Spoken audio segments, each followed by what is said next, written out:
Drama serial शिद्दत की कहानी का सारा जोर बढ़ रहा है असरा की जानिब, क्योंकि अब इस टाइम पर सुल्तान ने कोई भी ऐसी कसर नहीं छोड़ी कि वो असरा को पागल बना सके, बेवकूफ़ बनाए, बल्कि साइको भी बना डाले।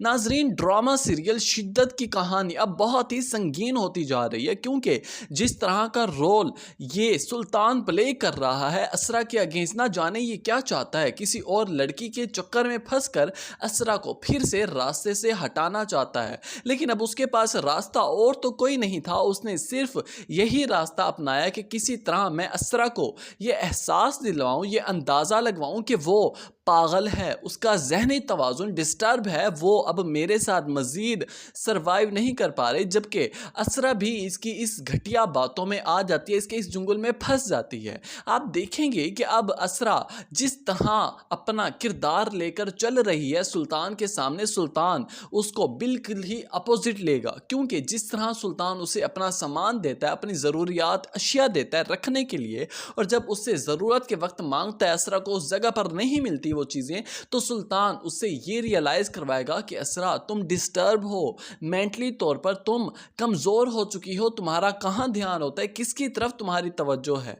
जबकि असल में सुल्तान ही वही चीज़ें उठाकर साइड पर रखता है कि किसी तरह असरा को मैं बेवकूफ़ बना सकूं। आहिस्ता आहिस्ता असरा भी को भी परेशानी होने लगेगी, उसे भी इस बात की समझ नहीं आएगी कि ना जाने मेरे साथ क्या हो रहा है। मैं जो चीज़ जहाँ पर रखती हूँ मुझे दोबारा उस जगह पर नहीं मिलती, मैं काम सारे उलट कर रही हूँ, क्या हो गया है मेरे साथ। इसी दौरान ही जब वो तलत बेगम के कपड़े तय करके रखने लगेगी अलमारी में, और जबकि उसे पता ना होगा कि ये अलमारी है या फ्रिज का दरवाज़ा खोलकर रखने लगेगी कि पीछे से तलत बेगम की आवाज़ आएगी, बेटे क्या कर रही हो तुम। यहाँ पर असरा कहने लगेगी कि आंटी मैंने आपके कपड़े तय लगाए और फिर मैं वही अलमारी में रखने लगी हूँ। तलत बेगम का जवाब सुनते ही असरा एकदम शौक हो जाएगी, जब तलत बेगम कहने लगेगी कि बेटे ये अलमारी नहीं, ये फ्रिज है, तुम क्या सोच कर यहाँ पर रखने आई हो। इस बात ने असरा को इतना जहनी तौर पर दबाव डाला कि अब वो इस बात को एक्सेप्ट करने में कोई भी किस्म की कोई झिझक महसूस नहीं कर रही कि वाकई